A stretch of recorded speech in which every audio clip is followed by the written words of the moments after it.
Hey, what's up guys, it's DarkArmedDuelist, and today we're doing an Unchained deck profile. So, Unchained is a really interesting archetype that basically says, hey, I'm going to destroy everything, which is a really neat concept. It's actually one of my favorite archetypes that's come out in recent history, because it's just an overall cool archetype, and it has some of the coolest artwork of all the Yu-Gi-Oh archetypes I've ever seen, which is crazy cool. So, without further ado guys, don't forget to like, comment, subscribe, hit the bell so you can become part of the notification squad, and definitely check out the Patreon down in the description below, because we have some really cool rewards for you guys, like getting your name in the description of every single video, getting your assigned card, or even getting to request a deck profile every single month that you're a patron. So, without further ado, let's get straight on into this. So first off, we're going to be playing 2 copies of the Unchained Soul of Disaster. So Unchained Soul of Disaster is honestly just a 2-of in this deck now, because it gains 300 attack for each Unchained card in your graveyard, but you're going to be able to roll this card so many times that it's not that big of a deal if you just play 2 of it, because you're going to get to it as quickly as possible.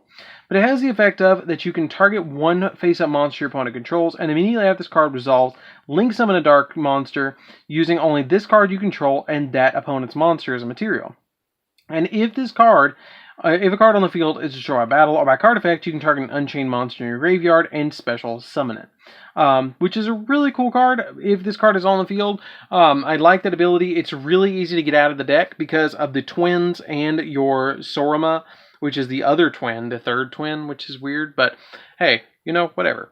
It's still easy to it's really easy to get out, and we do play the Abominable Unchained Soul too. So, speaking of the Abominable Unchained Soul, we do play this card as a 2-of, which is kind of like a pseudo boss monster in the deck, because your big boss monster is going to be your Unchained Abomination, but this card is really easy to get out too. It's a lot easier to get out, and it's just a really good card, because it has the ability that you can only special summon the Abominable Unchained Soul once per turn. And if a card you control is destroyed by battle or by card effect, you can special summon this card from your hand, which is super easy to do because all the time your cards are getting destroyed by battle or by card effects. And then if this card is special summoned, then you can discard a card to target a card, destroy a card on the field, and then once per turn during the end phase, if this card is in the graveyard because it was destroyed on the field and sent there this turn, you can special summon it. Place it on the bottom of the deck when it leaves the field. So it just keeps coming back over and over and over again, and it's a 3k beat stick, which is super easy to get out on the field. So this card is really, really good, and the reason I play this card at 3. Then we play 3 copies of the Unchained Twins Uruma. This card, or Uramaha, I don't know. Anyways, the Fire Twin. We play 3 copies of this one because basically what this one does is it lets you target a card you control. You cannot special summon monsters for the rest of the turn except Fiend monsters, which is not that big of a deal because the majority of the stuff we're going to be summoning is Fiend anyways.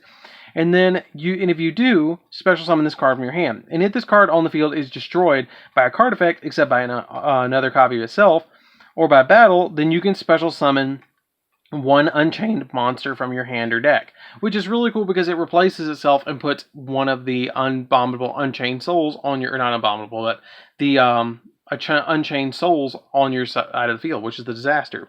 Then we play 3 copies of the Water Twin, which basically this one is a really good card too, because you can quick effect target a card you control and destroy it, and after this card activates, and you can't special summon monsters except for Fiend.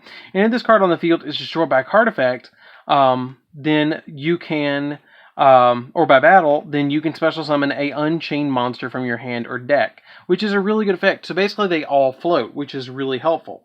They all float too. Then we play 3 copies of the Unchained Twins Saharma. This card's a really good card too, because what this card does is you can target one Unchained card in your graveyard and set it to your field, then destroy a card you control, which can then trigger the card that you just set, which is really, really good because a lot of your cards, when they get destroyed by card effects, trigger and do different things, which is really, really helpful in this deck. It also has the ability that if this card on the field is destroyed by a card effect, then or by battle, then you can special summon an Unchained monster from your hand or deck, which is just replacing itself again. All of them just replace themselves, all the twins replace themselves, and put another one of your Unchained monsters on your side of the field, which really helps. Then we play a single copy of the Unchained, or the, I almost said Unchained again, but Dark Soul of Banishment and Dark Soul of Malice. Basically, these cards have the exact same effects, except for a little bit of a tweak to them. So basically, they revolve around having level 8 Fiend monsters, which is always going to be your Unchained Soul of Disaster, in the graveyard.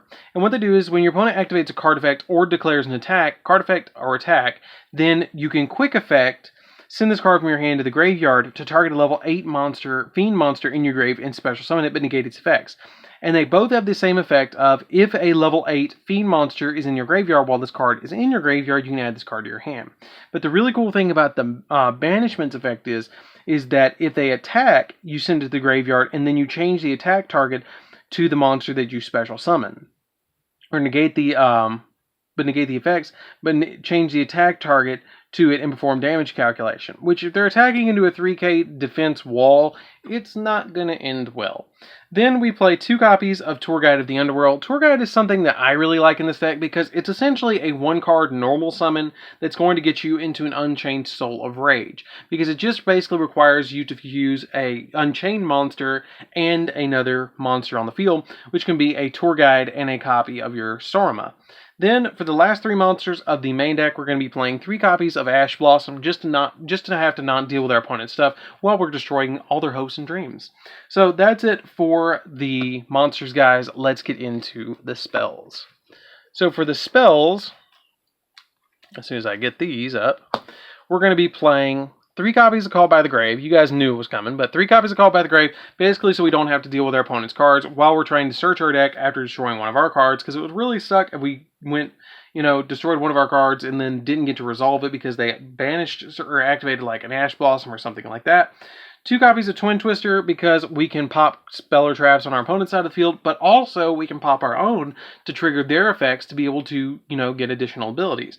Now, this is something that I play that I don't see a lot of other people playing that play the entire Unchained deck, and I don't really understand why, but it's Dark Hole. Dark Hole at 3 for me in this deck is insane. Basically, what you do with Dark Hole in this deck is you destroy all monsters on the field. I don't play Raigeki, I don't play Lightning Storm.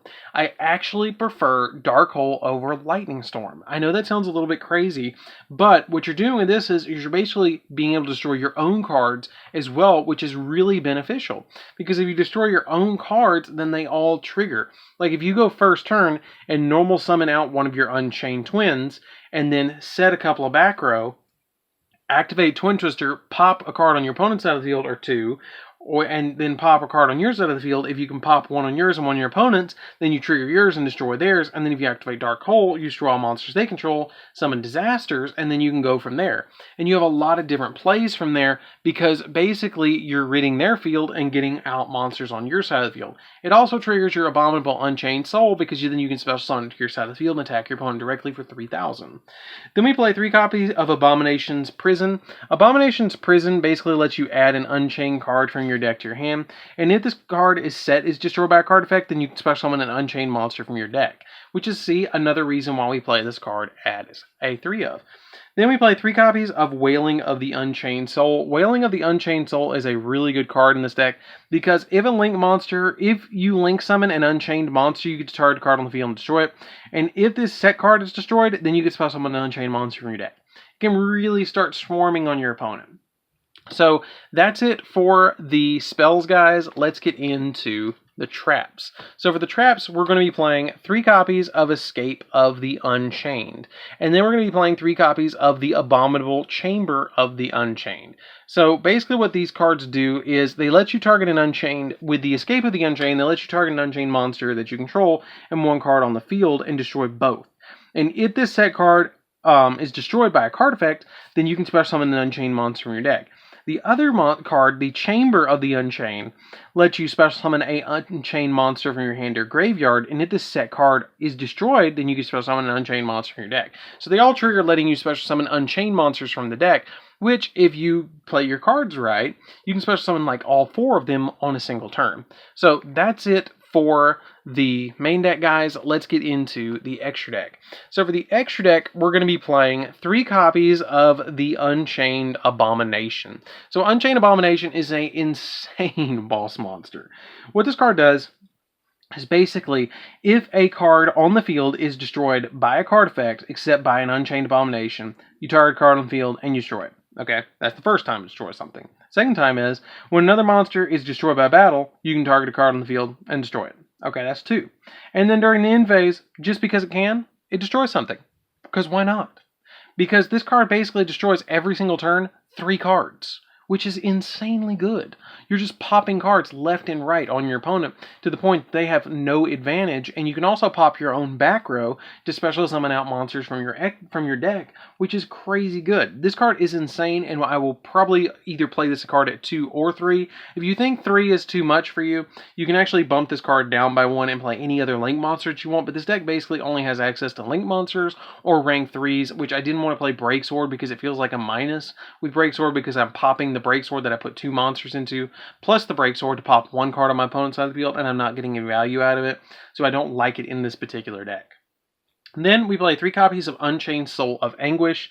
Unchained Soul of Anguish is basically here to climb into your Abomination, but basically what this card does is you target a face-up monster your opponent controls, and immediately after this card resolves, link summon a Dark Link monster by using only that opponent's monster and this card you control as a material. So basically you get to gobble up an opponent's monster, link it away, and this card away to go into your Abomination. So basically it lets you link climb really easily by getting rid of your opponent's monster. And also, if this card on the field is destroyed by battle or by card effect, you can target a fiend monster in your graveyard and add it to your hand, which is kind of nice.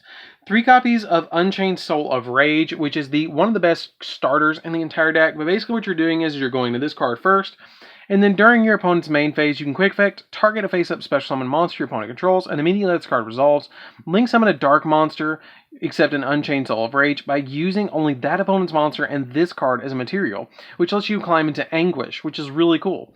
Or it even lets you climb into a copy of Nightmare Unicorn because it is a dark monster, which is a really cool effect. But then it also has the ability that if this card you control as a material, if this card on the field is destroyed by battle or by card effect, you can target a fiend monster in your graveyard and add it to your hand. Then we play a single copy of Appaloosa for the rare moments that you actually go into it, because basically you're just going to the Unchained Abomination. But these are kind of cards that you have as utility. 1 copy of Avermax. I really like playing the 1 of Avermax in here because it really helps me OTK. If I go into this, I can link it away if I need to, or go into this card later on in the game. 1 copy of my Boral Sword Dragon. Boral Sword Dragon comes out really easy in this deck because you just OTK your opponent really quickly with this card. 1 copy of the Blackluster Soldier Link monster. This card's super easy to go into with the Abominable Unchained Soul or Unchained Soul Disaster. You can link in this card and then banish a card if you need that spot removal. And plus, if you link it away with a level 7 or higher monster, then your opponent cannot target this card with card effects, and it can't be destroyed by opponent's card effects either, which is super nice. 1 copy of Nightmare Unicorn, which is surprisingly an MVP in this deck because basically you just link into this card off of the Unchained Soul of Rage, sometimes on your opponent's turn to bounce stuff and be able to get rid of an opponent's monster. And then 1 copy of Phoenix because sometimes we just need more pops on the back row. So that's it for the deck, guys. Don't forget to like, comment, subscribe. Tell me what you think of this Unchained deck down in the comments down below. Tell me what you think about Unchained. Do you really like this archetype? Do you think it's a really cool, fun deck that basically says, hey, I'm going to destroy everything? That's basically what this deck does, and it's a super fun deck to play around with. It's not quite as expensive as it was when it came out because everybody thought this deck was going to be super meta. I still think it's probably maybe with 1 or 2 more cards, a tier 2 deck. I think it's still fun to play around with, and this card is absolutely insane. It's seen actually meta play in just this 1 card. So that's it for this one, guys. Don't forget to like, comment, subscribe, hit that bell to become part of the notification squad. Definitely tell me what you think of this deck down in the comments down below. And definitely check out that Patreon down in the description, and I'll see you guys in the next video. See you around, guys.